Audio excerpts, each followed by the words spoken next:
When Trungpa Rinpoche spoke about the Tibetan Book of the Dead, he said, well, it could equally be called the Tibetan Book of Life.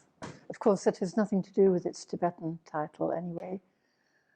But his favorite way of describing the Book of Space.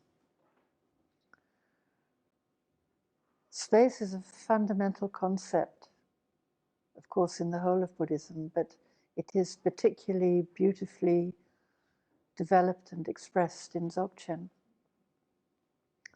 And it was a word that he used a lot and was really one of the things I think that he was trying to demonstrate in his life. Another thing about such great teachers, I'm sure this was true of Longchen Foundation, Trungpa Rinpoche taught not so much through what he actually said, but through his presence and his actions and his being. And working on the translation with him was quite extraordinary. We didn't really spend all that time on the mechanical process of translating. I would go through it all as best I could and present the translation and ask him anything that I found difficult. And we would go over it. And then he would get completely inspired to talk about his own teachers and his own experiences with having worked with this particular teaching. And most of the time, I suppose I didn't really even understand what he was talking about. And I'm sure you know, in a situation with people like that, they really take your mind into another space, into the space of their own mind. And in that dimension of being, there really are no problems. You might go and see your guru with a question, and then just being in his or her presence will make that question completely irrelevant. And you're lifted into a place where everything is perfectly clear, but not in a way that you can put into thoughts or words. So when you come back down to ordinary life again, you really might not know what has happened at all. You just know that something very beautiful and significant has happened.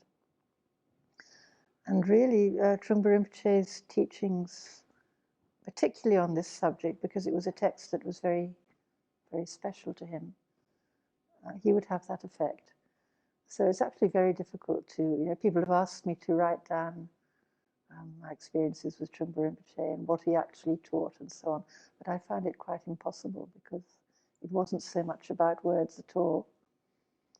And that may very well have been the same thing with Chogyam Trungpa. I think it is particularly so with Dzogchen teachers somehow. They very easily go into that realm beyond words. Nevertheless, we have to try to use them. And I think a warning at the very beginning that words are always lies, actually.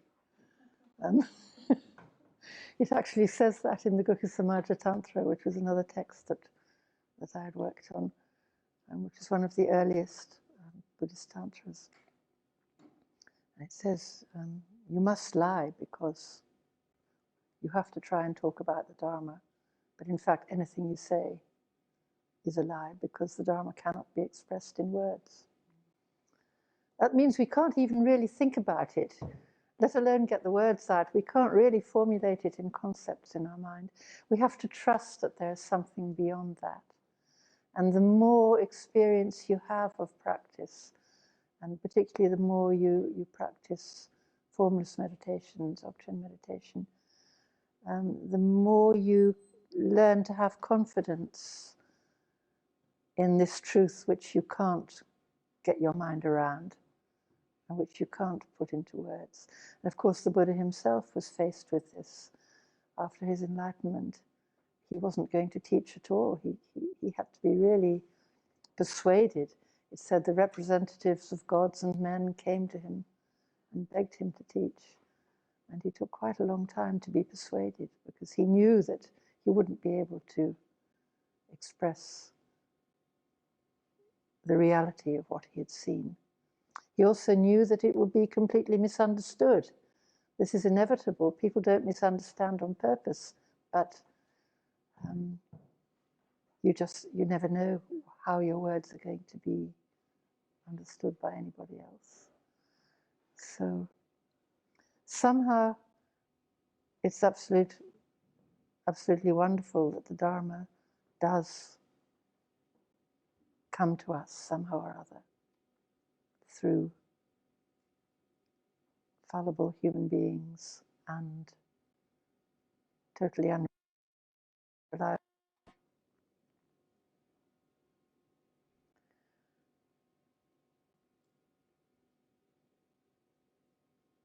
Space, said Trungpa Rinpoche, is the environment in which birth and death takes place.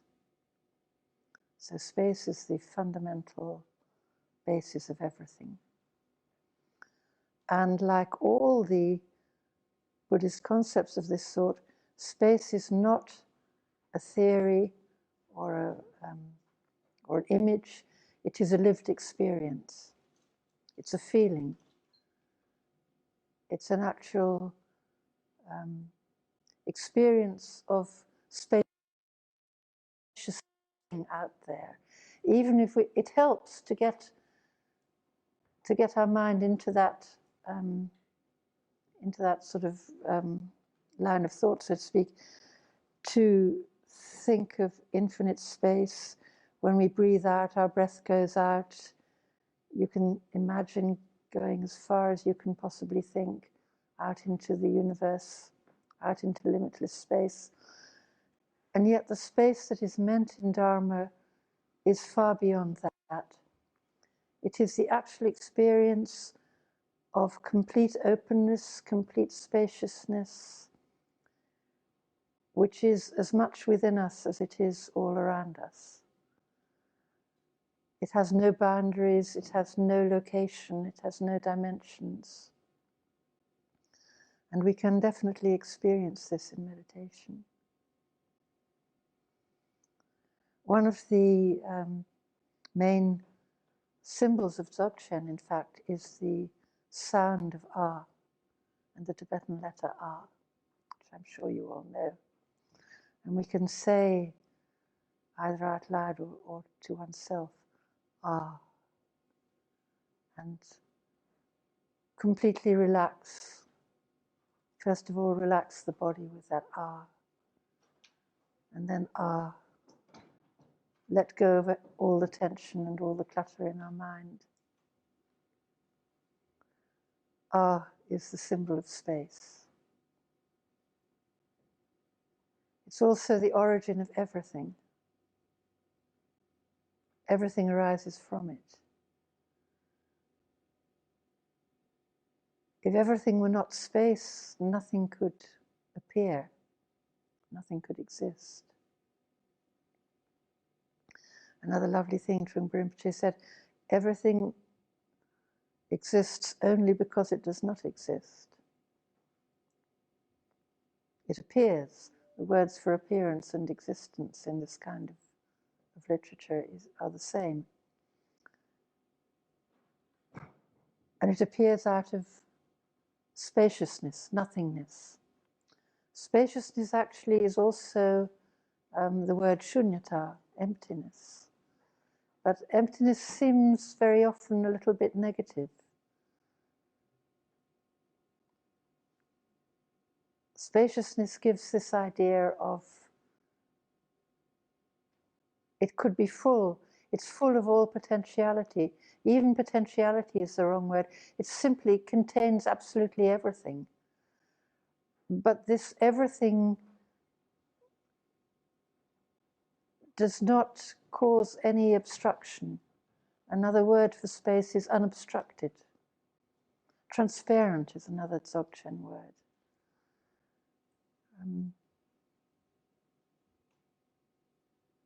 Everything can be seen through, and yet everything is as real and vivid as a very vivid rainbow.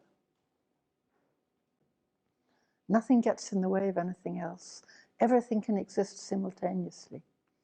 The whole of space exists in one bindu, one dot, which is not even a dot. It has no dimensions at all. The nearest we can think of it is the tiniest dot that you can imagine. And this contains the whole of existence, the whole of space. And it also contains the whole of time, past, present, and future, in one moment. And we can't call that moment the present, because the present is something that, what is the present?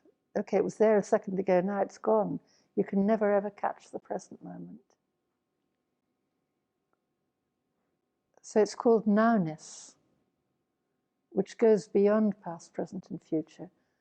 The ever-moving moment of the present, the past which we think has happened, the future which we imagine will happen, is all simultaneously in one nowness. And I'm sure you all know that it's possible to experience this bindu of all space and all time. It's possible in meditation. It's equally possible just for it to occur spontaneously at any moment. And I think it's particularly made possible in the presence of great art. But that's not necessary. It can just happen when you're walking down the street. Some people think they would need to go out into the countryside to experience this kind of thing. But no, it could happen in a crowded tube train. It can happen when you're cooking, doing the washing up, anything, whatever. But the more one practices meditation, the more opportunity there is for these spontaneous experiences to arise. So this space is called the ground of being. I'm talking about it as an experience that we all can have, and which is really the purpose of meditation. But you can see it also as the story of the whole universe. When we talk about how the universe came into being, how the 6 realms of beings developed, why we're here at all as human beings on this earth. We're talking about the same thing as our own minds, our own day-to-day experience. There's a wonderful text called the Pranidhana, which could be translated as the vow or the intention or the vision of Samantabhadra, which expresses this in a very poetic way. And it starts off saying, the ground of being is one, but it contains 2 paths leading to 2 results, awareness and unawareness, or knowing and unknowing. In Tibetan, Rigpa and Marigpa. In Sanskrit, Vidya and Avidya. So this ground of being is just the same thing as our own mind. It contains every possibility of existence within it. And it is always one. It goes on to say, within it there are not, even the names of samsara and nirvana do not exist. There is no distinction between samsara and nirvana, no distinction between confusion and awakening. There is simply this one ground of being, and from it everything arises as a display, like fireworks against a dark sky. Or we could say like the northern lights against the sky. And this is simply things as they are, what is. And this is experienced because this state of spaciousness and emptiness, which is the ground of being, is inseparable from what is sometimes called luminosity, sometimes called knowing. It's the quality of knowing. The quality of knowing goes together with the quality of the appearance of whatever can be known. So, in fact, it's the same as the Heart Sutra. Form is emptiness, and emptiness is also form. You cannot have emptiness that does not manifest as form. And you could not have any form if its essence were not emptiness. So the emptiness here is this ground of being, the space, the living space, the dynamic space, which is continually, spontaneously manifesting as all possible appearances, including us.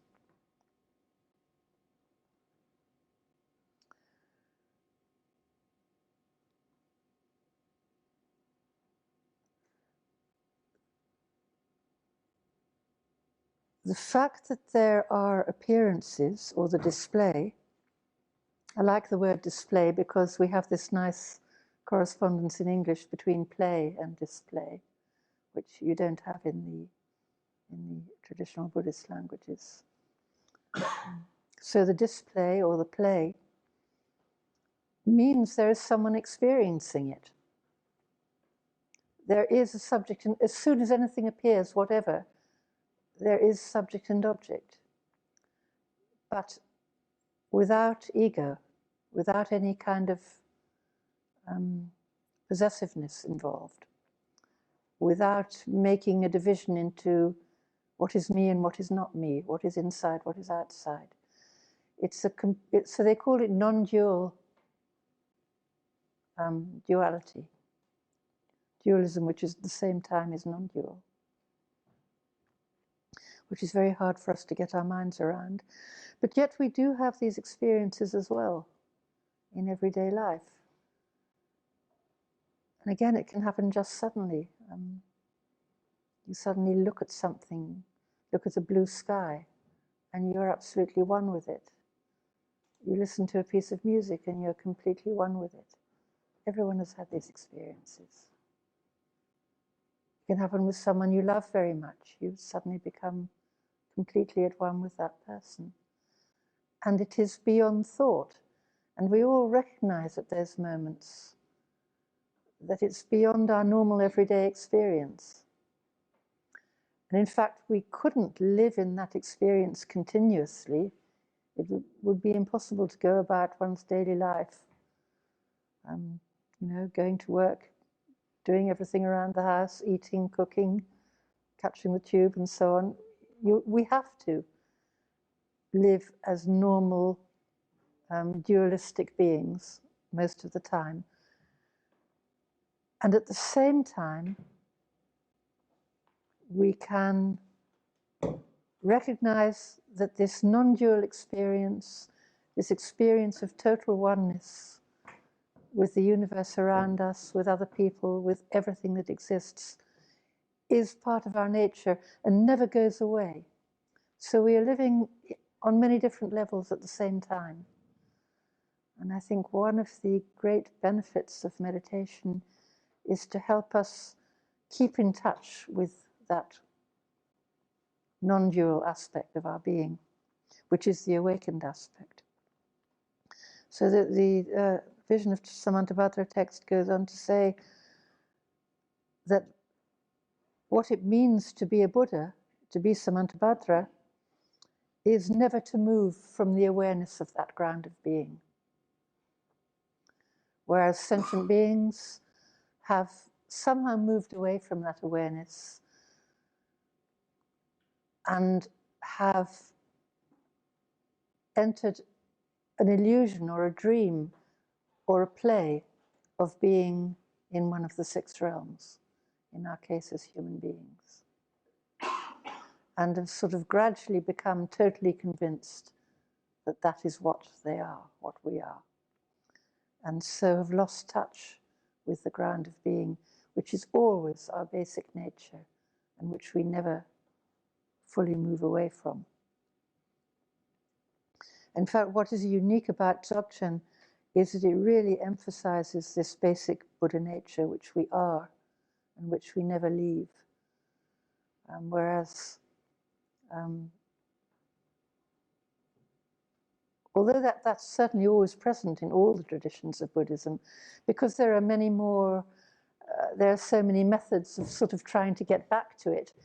So we think we're not there. We have to make a journey. We have to do something. We have to change ourselves. Dzogchen says, no, you are it already. You don't have to go anywhere. It even says you don't have to do anything. But of course, we have to know how to interpret those words. As Trungpa Rinpoche put it, what we are doing, in fact, is always adding to confusion. When we say we do something, it's always adding to our confusion, taking us away from our Buddha nature, hiding our Buddha nature from us. To get back to our Buddha nature is really to do nothing. But we don't know how to do nothing.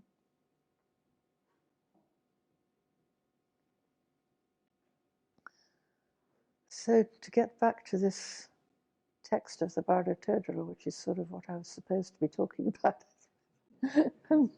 this is all relevant to it. Why we find ourselves in this situation. Again, the Samantabhadra text describes one version of how it happened, how it's as though there's this one awareness, knowingness, which is the way the Buddha nature knows and experiences everything that arises. It's as though some little section of that suddenly became aware of all this vast display happening all around it, and it became frightened, and it became aware of itself as something separate. And from that fundamental fear, the long journey towards the development of all the kleshas, greed, hatred, desire, and so on, developed. And this developed into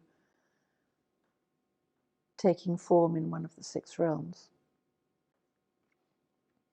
Whereas the fundamental Buddha awareness simply experiences everything that happens and immediately lets it go. That's the trick, is to experience and immediately let go. And the display is continuous all the time. So it's a continuous motion of experiencing and letting go.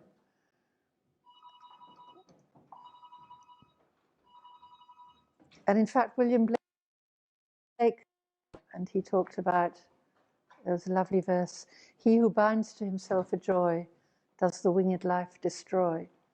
But he who kisses a joy as it flies lives in eternity's sunrise. So what we do when we receive something we like, any sort of joy, we want to grasp it and cling onto it and keep it and not let it go. That's the very way to destroy it. Kiss a joy as it flies. It sounds as though you're not going to enjoy it. It's gone. But that's not the case, in fact, because that joy is continually arising. Eternity's sunrise. It never ends. The sun of that bliss and that joy is just continually arising with no end. But as soon as we try to grasp onto it, as soon as we let it go, then we are renewed again and again and again. So that's exactly the same idea. And this fundamental twist in the tiny little bit of the universal awareness is this urge to grasp onto our experience, to grasp onto a feeling of, I am experiencing that. I am different from that. And then it develops into, I like this experience, so I want more of it. I don't like that, so I want to destroy it or push it away. And so the whole thing gets bigger and bigger. And so we end up finding ourselves in the position we are in now. And that is what is meant by birth. So birth, death, and Bardo, which could be called the state in between the two. Bardo is just a gap. It's a bridge or a link between any two states. Birth, Bardo, death, Bardo, rebirth are continually happening within our stream of awareness the whole time. This whole kind of picture that I was describing of the ground of being and the luminosity, the display within it, this isn't happening outside somewhere. It isn't something that happened long ago. It's something that's happening actually within our minds right now. Or we could say within mind itself right now. What does it mean if I say my mind? We all think we have our own individual mind. In meditation, you begin to see, first you begin to think, well, where is mind? Is it sort of something inside my brain? Is it throughout my body? And you begin to feel, well, it's outside of me as well. You breathe out and you feel your whole awareness going out into space all around you. There's no end to it. And slowly you begin to get a feeling of mind itself, which is not necessarily my mind.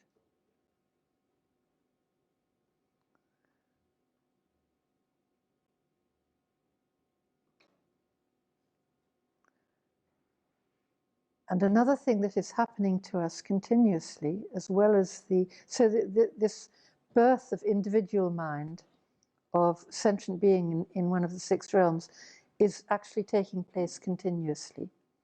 At the same time, everything is dissolving.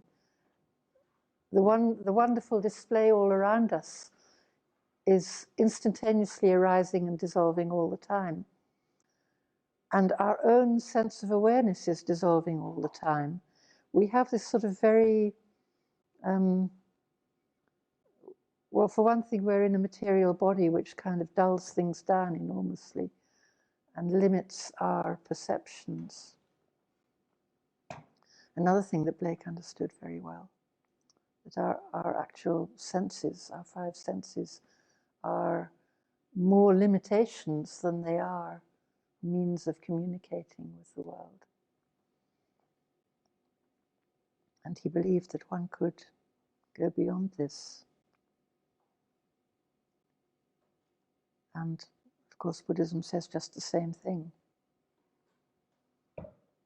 So there's also at the same time a sense of dissolution happening within us. And this, it's in certain circumstances becomes much more visible to us. And if we receive a shock of some kind, some bad news, if we feel ill and we're suddenly really worried, what could it be? All kinds of things that can happen.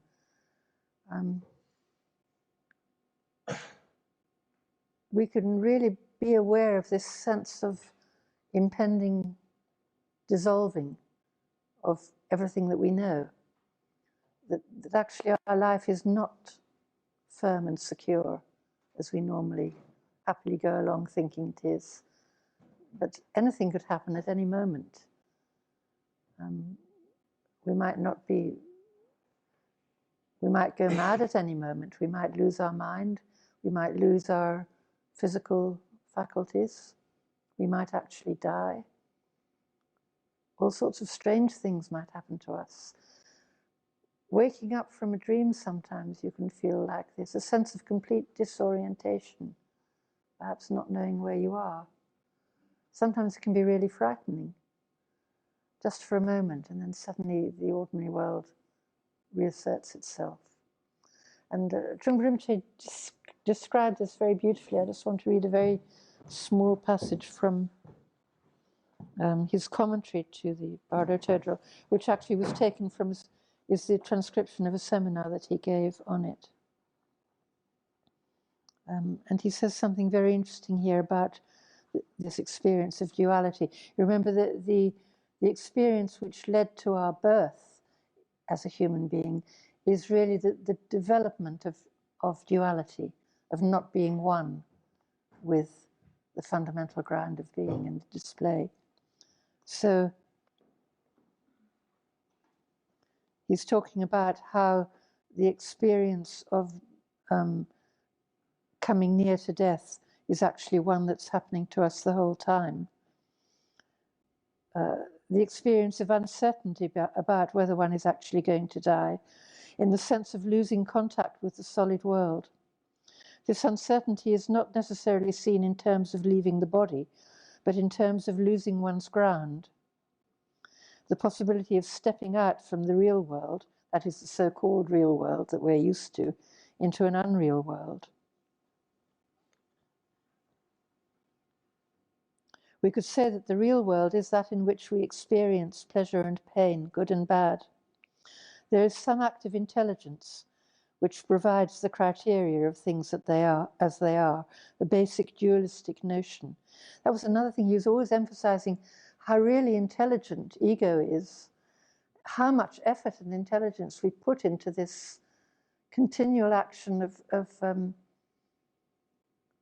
of keeping going our sense of separateness, whereas go to relax is the most natural thing. But to us, it's a huge effort to relax into meditation, to relax into non-duality. So our intelligence is really working overtime to keep us thinking we are individual sentient beings. Then he says something very interesting. If we are completely in touch with these dualistic feelings, that absolute experience of duality is itself the experience of non-duality. Then there is no problem at all, because duality is seen from a perfectly open and clear point of view, in which there is no conflict. There is a tremendous encompassing vision of oneness. Conflict arises because duality is not seen as it is.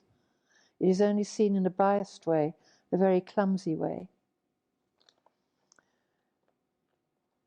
So he's talking about this situation we are in where we've lost touch with the non-dualistic aspect of things. So very clumsily, we only believe in this and that, I and not I,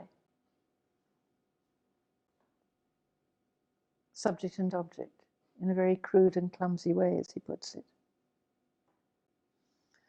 Whereas if we can relax into a recognition of the basic ground of oneness, duality can exist within that without any problem. And it has to, otherwise we couldn't go on living.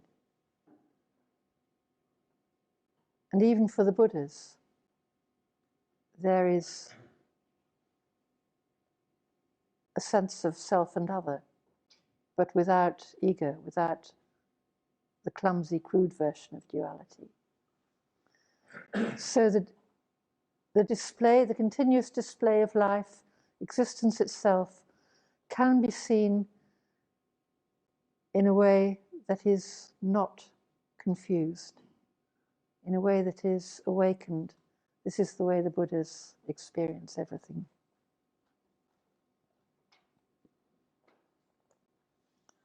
Then he describes what, as the text says, happens after death, but which also happens to us all the time. So when we talk about the dualistic world as confusion, that confusion is not the complete dualistic world, but only half-hearted. And this causes tremendous dissatisfaction and uncertainty. It builds up to the point of fear of becoming insane, the point where one might leave the world of duality and go into a sort of woolly, fuzzy emptiness, which is the world of the dead, the graveyard that exists in the midst of fog. So that's his lovely description of the state that we get in after death, which is also the description of that we are in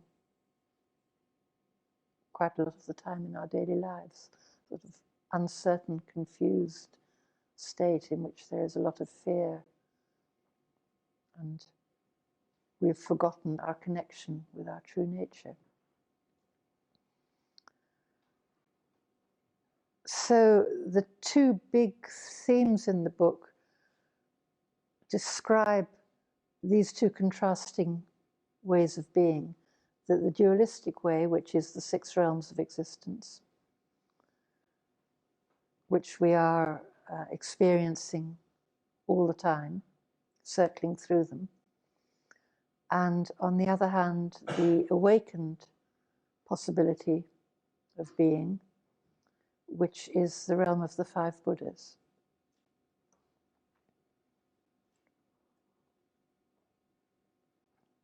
The 5 Tathagatas.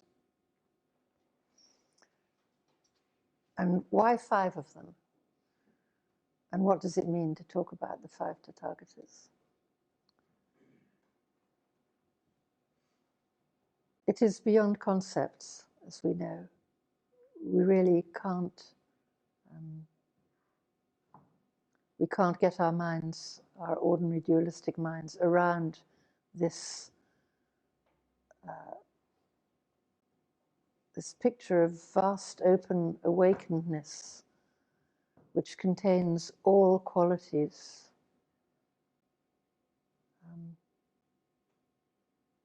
and which is one. So simply in order to be able to think about it or talk about it or have any idea of it at all, we have to split things up. Rather like looking at a rainbow, but in order to see it at all, we have to see it, we have to filter that light through a prism, which gives us the separate colors of the rainbow.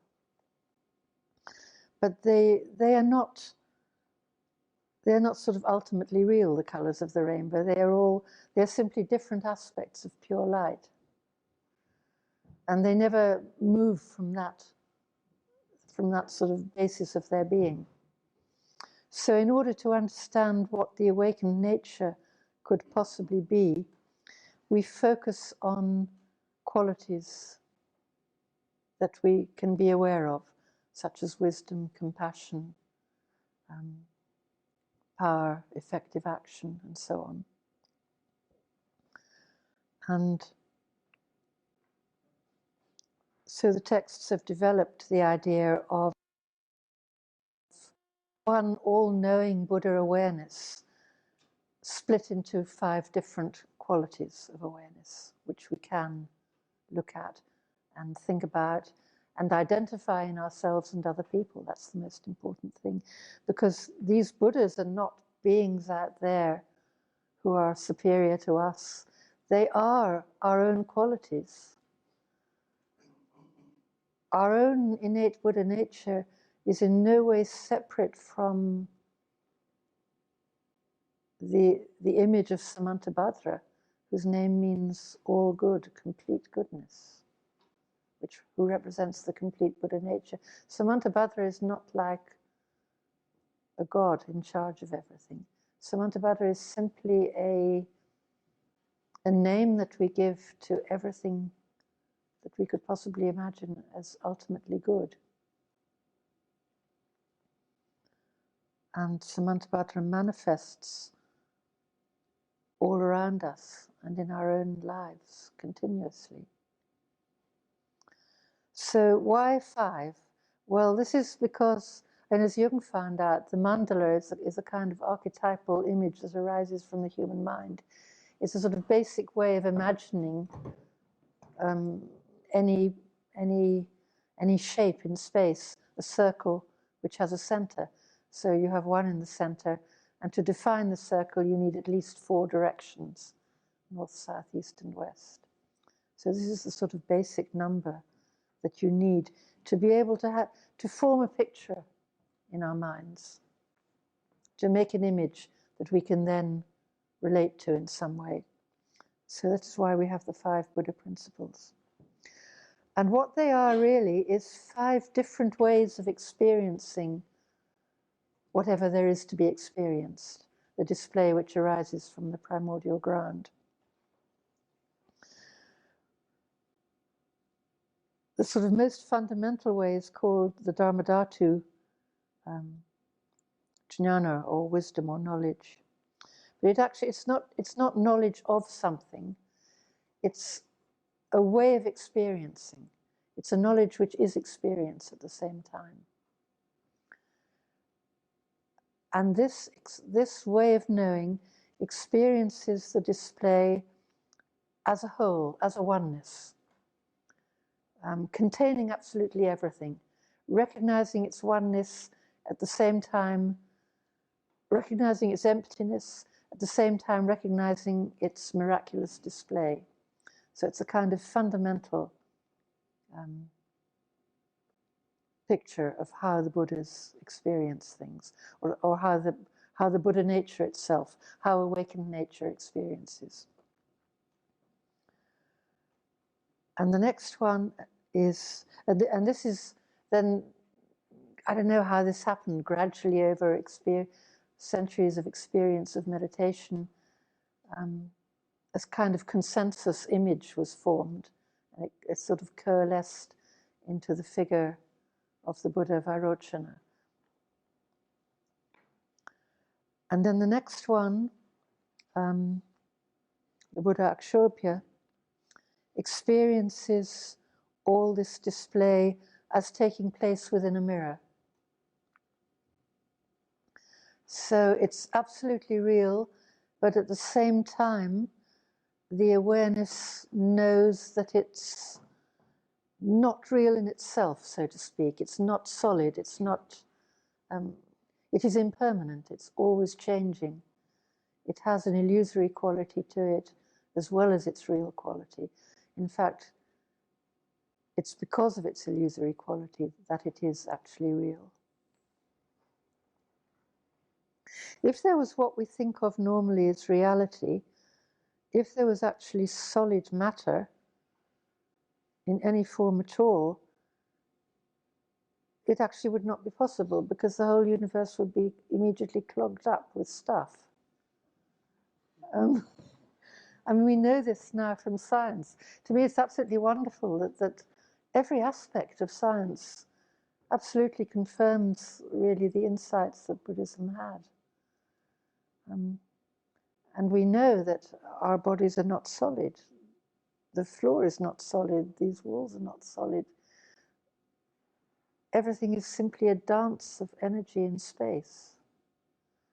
And the fundamental particles from which matter appears to be built up are even beyond description. And I think, I don't know how far physics has got yet, but there always seems to be something that's a little bit beyond comprehension and beyond measurement. And yet, of course, this doesn't make the slightest difference to our everyday experience.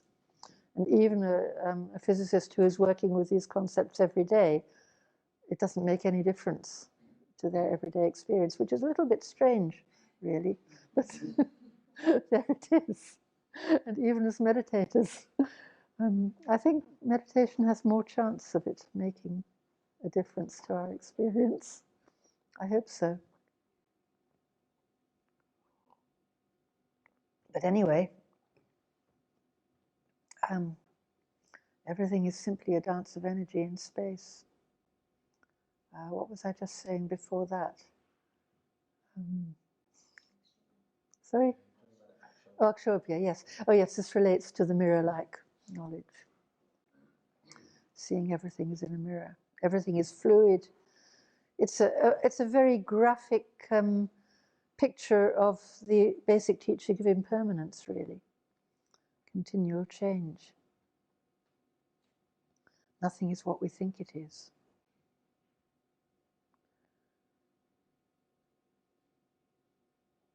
Then the next one, the next one is Ratnasambhava, is called the wisdom of equality, the knowing of equalness or equality, which is the kind of knowing that sees the equality of everything, the same quality in everything, and that is the Buddha nature itself. Every single manifestation of human beings, beings in the other 6 realms, inanimate objects, whatever they may be, is a display of the fundamental Buddha nature, and it shares this same quality. It's also called the same taste, the one taste of everything. It's the taste of enlightenment, the taste of Buddha nature. So in that sense, everybody, even the worst human being you could think of, who has done the most terrible crimes, has no less Buddha nature. And we have a duty as Buddhists, I think, to recognize this and to always try and see whatever manifestation of good there is in even the most evil person, which is not at all politically correct, but we should do it. And in a sense, is no different from the greatest bodhisattva.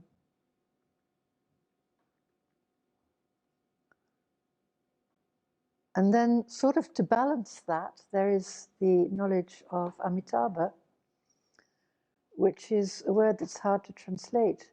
It has a lot of meanings which can't possibly be conveyed either in one English word or one Tibetan word as well. But within that knowledge of sameness and equality, it recognizes the individual differences of every single person, living being, object. It's what makes it possible for us to distinguish anything at all from anything else. Otherwise, we would be a total blur. So these two sort of exist together, and they may seem completely contradictory, but they have to go together. All the 5 wisdoms have to go together to make the whole Buddha awareness. And the Sanskrit word pratyavekshana, which is the word for this knowledge or wisdom, it has a lot of very beautiful implications which are not often brought out. When you look at the image of Amitabha, he is always in meditation and he's slightly looking down. His eyes are not closed, but looking down. And he's in real deep contemplation, as though he's gazing at something, which is perhaps gazing back at him. The element of this word prati means a back and forth motion. There's a reciprocal kind of gazing into the heart of all beings, each separate individual being simultaneously, and they are also gazing back at him.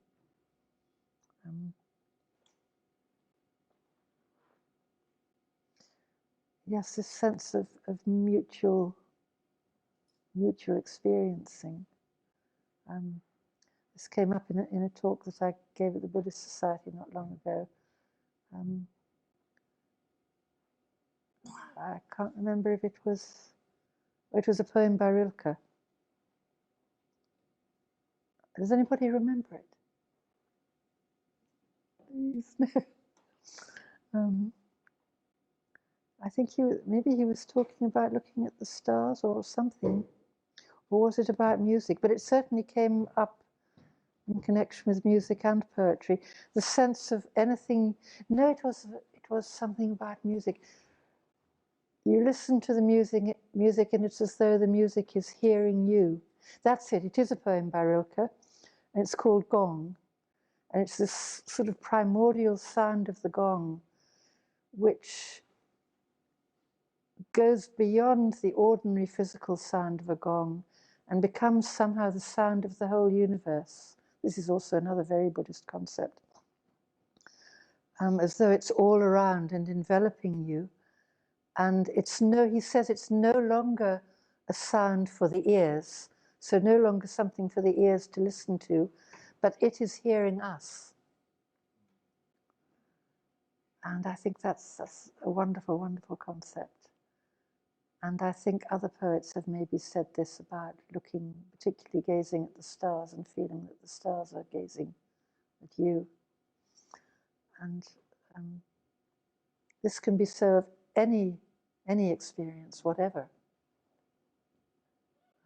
Taste, touch, smell, hearing, sight. Whatever we experience, that object of experience is communicating with us and responding to us. So the whole universe is alive because it is this dynamic expression of openness and spaciousness. So this all goes with the wisdom of Amitabha. And again with Amitabha, this sense of prati, as well as meaning back and forth like that, it means each individual thing. So this brings in the element of recognizing each individual and individual qualities. But it's not just recognizing, seeing them, it's a positive feeling of appreciation and caring and love, which of course is very much part of Amitabha's whole atmosphere. He is the Buddha of compassion above all. So he is looking at every individual, understanding them completely with total love. And then finally, the fifth one, Amoghasiddhi, is kind of as a result of all this, as a result of the compassion which arises from seeing beings in this way, seeing them as in a mirror, seeing their sameness and their diversity, action arises. Action cannot help arising, in fact. We cannot exist without acting. Even if we are just, if we think we're sitting in meditation, even if we don't want to have any impact on the world, in fact, everything we do is a manifestation of what we are. And the way of knowing of Amoghasiddhi is that action arises spontaneously out of the ground of being, and it is always the appropriate action. It's always the right action for that situation. And it's without plan, without thought. So bodhisattvas and great gurus don't have a plan of how they're going to teach us or how they're going to help us. It arises from their innate Buddha wisdom without any strategy. And sometimes it may seem very bizarre, but it is always the appropriate action. And that's something, is something that we know in our everyday life. We quite often, I think, find ourselves doing things. Of course, you can do things spontaneously in a kind of indulgent way, which is quite different. But we very often do act, especially in situations of emergency, perhaps. You've suddenly come up with exactly the right thing. I mean, someone might rush out into the road and grab a child away from the traffic. It might be very dangerous, but you would just do it spontaneously. And very often people find that they have enormous physical strength suddenly to do something that they never thought they could do in those situations. Or sometimes we just find ourselves saying exactly the right thing. You think, where did that come from? I didn't know, if I'd thought about it, I wouldn't have been able to say that, but it just comes out. That's when we relax and let spontaneous action emerge from the ground of being, which is our own awakened nature, which is always, always present. So these 5 Buddha wisdoms, which are said to appear in the gap after death, are actually appearing to us all the time. And I think we should trust that a lot more than we generally do. And we are not always in the power of ego. In fact, we are never absolutely and completely in the power of ego. It's always a mixture. Unfortunately, neither are we completely awakened. But awakening always shines through. And it is when we don't think about it, when we try and let go of our preconceptions and opinions and plans and worrying too much about, am I doing the right thing? How will people react to this? And so on. We are all aware of this if we think about it. But there needs to be a sort of gap, and that is the Bardo. There needs to be a gap in the tightness of our grasping onto whatever state of being we are in. The idea with the 6 realms of existence is that we do go through these types of existence all the time. It's very interesting to really look into them carefully, read about what they entail. Each of the 6 realms is predominantly governed by one of the kleshas. But of course, all the kleshas are present. So, for instance, the hungry ghost realm is a sense of arising from poverty, of feeling that we need something all the time, the feeling that we can never be really satisfied. This is the hungry ghost idea. Or that we need closure of some kind, and we need vengeance, perhaps. This is the traditional idea of a ghost, perhaps the ghost of a murdered person who's hanging around wanting revenge on their murderer. So it's that kind of thing. We feel something has happened to us which we can't get over. We need to get over it. We need recompense, or we need food, we need something or other. It's symbolized as the need for food, but of course it's the need for love or for anything at all. And of course we're very often in that state. The Asura or jealous god realm is extremely interesting. This is the feeling of what Trungpa Rinpoche called it paranoia. It comes out of a tremendous drive for action. And we feel someone is always trying to stop us fulfilling our getting what we really want, or someone has taken away something which belonged to us. Someone has stolen our birthright, or the grass is always greener over the fence, and that kind of thing. And we've got to really struggle and get that back. But this really drives people's ambition to make discoveries, to do things, to get things done. We need people like that very much. They're really the active people in the world, the leaders, the politicians, the military people are sometimes very much needed. But at the same time, there is this very aggressive and paranoid quality, which often goes together.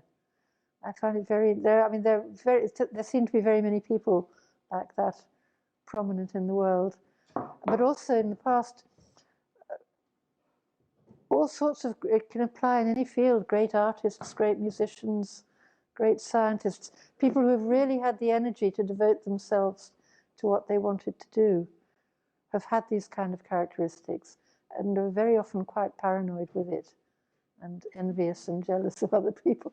And you can see, well, that goes with the good side.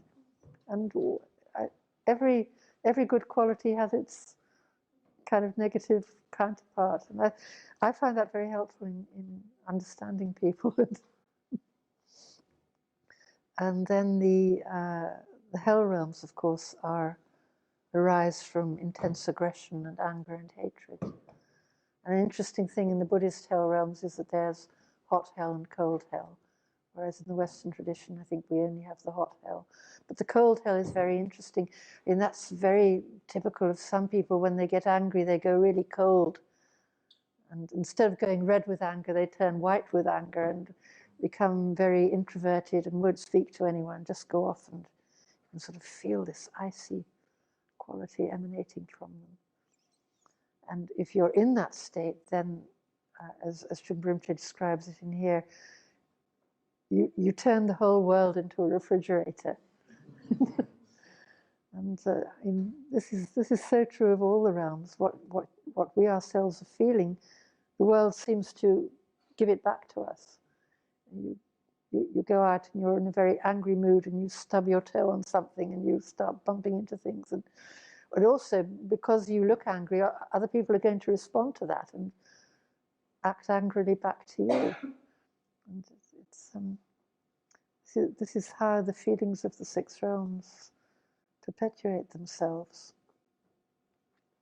So this is not just something that happens after death. This is the whole point of how Trungpa Rinpoche taught this. The more you read these teachings, the more you see how every little detail actually applies to us now in this life. I think it'll probably take a long time when you look at what's happened in the past. I mean, Tibetan art is very different from Indian art. It developed its own way of expressing things, and particularly the wrathful deities. They're really much more wrathful than they ever were in Indian art. But they're still based on the conventions of Indian art. Then they changed a lot again in China and Japan. So yes, they do change. I think those traditional images are enormously helpful, partly because they're so detailed, and if you really go into it, every single little detail means something. I mean, it isn't necessary to, but I find it fascinating to do that. At least at one time I did. I think it's probably a stage you go through, and when you find those things very useful, particularly if you're practicing Vajrayana. And a lot of people get drawn into Vajrayana through an attraction to the art, I think. It's so vivid and so, yeah, it does have an immediate appeal, I think, in spite of its cultural context. But I'm quite sure, Buddhism simply is human nature. The Buddha nature is human nature. So yes, every different country and every different age will produce their own spontaneous images. I don't know about formalizing it. Perhaps that would be a mistake. But to recognize, I mean, it's all around us. It is in our culture so much, but it's just not called Buddhism. And it doesn't have to be. But I think it's enormously helpful to recognize these things. I mean, there's so much of it in poetry, particularly in Blake. There's so much of it in all sorts of things, wonderful things, little insights that emerge in all the arts, throughout literature, even people who are not interested in spirituality at all. Because this simply is human nature. And anybody who's trying to live truthfully will come across these things and will try to express them. Oh, it's as well as. I think because we do use words primarily to communicate, obviously words are tremendously important. And then words can be poetry. I mean, a lot of these Dharma texts really are poetry. And the thing about real poetry is it's not just the words. It's always something a bit more than the words. It becomes like music. I think that music, great music, could express Dharma perfectly. But the problem is you have to let go and trust that the significance is being conveyed, but without pinning it down, because it is beyond words. You can't put it into words, and that's extremely frustrating for the majority of human beings who do use words. But many artists and musicians really have trouble using words, I find, and they would perhaps get much more out of art or out of music.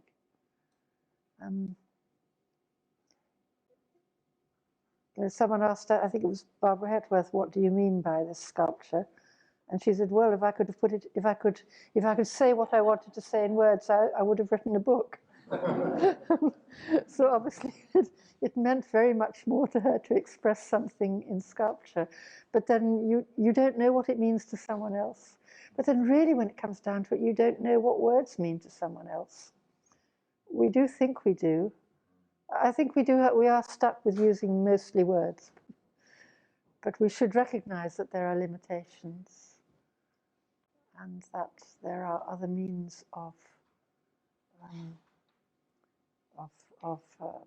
communicating with, I don't want to say truth, with significance. Music always has significance, but it doesn't carry a meaning around with it. In other words, it doesn't tell you what its meaning is.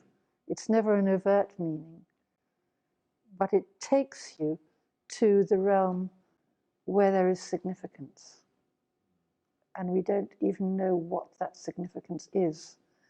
It is the fact of meaning, the fact of significance that's important.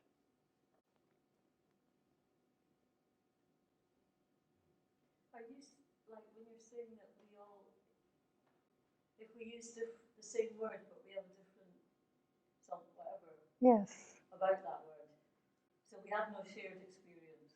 Well, we do have a lot of shared experience, it's true, we do. So, yes. Do we though? Well, do you think really? I think we do. I think, well, even if we don't, what we do have is shared human nature, which is Buddha nature. We have shared inner experience.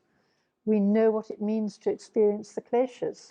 We know what it means to experience glimpses of insight and wisdom and compassion. That's what we know. So all of these other means of communication are trying to get at that, trying to awaken that in us, trying to help us to connect to that in everyone else and in the world around us. So words are skillful means. That's, I think, what it is.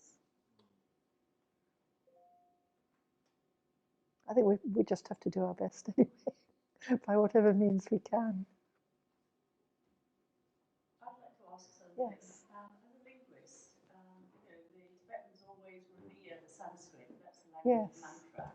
And so again, going back to this question about Buddhism coming west, I'd quite like to hear what you have to say about the relationship between Sanskrit, Tibetan, and English, given the fact that we just started by saying that words are pretty useless. Yes. But I think there's difficult. I don't know if there's an implied watering down somewhere. I mean, that's I don't think so. No, I don't think so. I don't think so. I mean, if you look at Tibetan compared to Sanskrit, it's very, very limited. And yet it's produced the greatest masters and siddhas.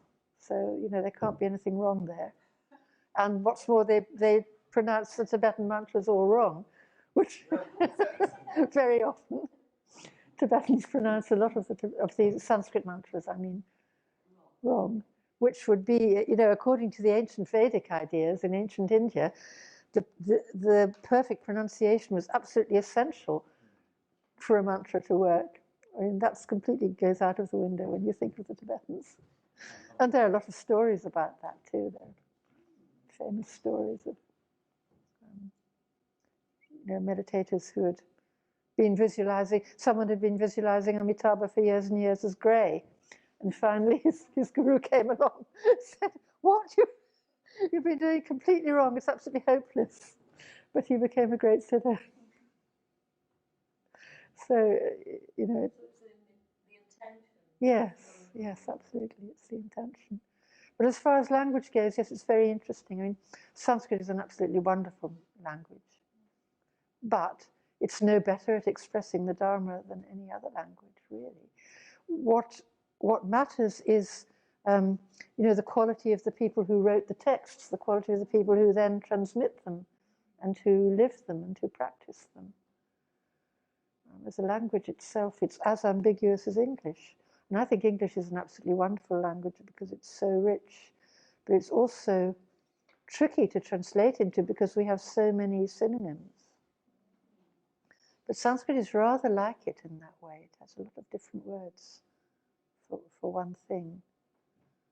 And also it has words that mean a lot of different things, which is similar to English too. Tibetan is much more straightforward in that way. But they all have their individual wonderful qualities. And there are a lot of kind of word associations, almost puns or just associations that are quite different in Sanskrit and in English. Like in English we have, as I mentioned, play and display, light and enlightenment. Whereas the word, the bodhi, of course, means awakening. But in English it's not, I'm sure it was first translated as enlightenment because of that connection with light. But that doesn't exist in Sanskrit or Tibetan. But we have these nice poetic touches which are different in different languages. And again, you know, as I was beginning to say about poetry, I don't think I finished that thought. A lot of these texts really should be read like poetry, not like a spreadsheet or a sort of scientific description of something. It should be read as poetry. Because what poetry does, it goes beyond the language. And even if we don't understand the actual language or what the text might be saying, because sometimes even translations of Dzogchen texts particularly are quite difficult to understand, it will carry us, you know, like music, it will take us, it can take our mind into a different state of understanding. And I think really the greatest Dharma texts are all like that, really. The language becomes just a channel of communication. It's not an end in itself. So this is a brief quotation from the Bardo Thodol, which is said to the person by the guru who's reading the text aloud. And it's something that applies to us all right now, of course.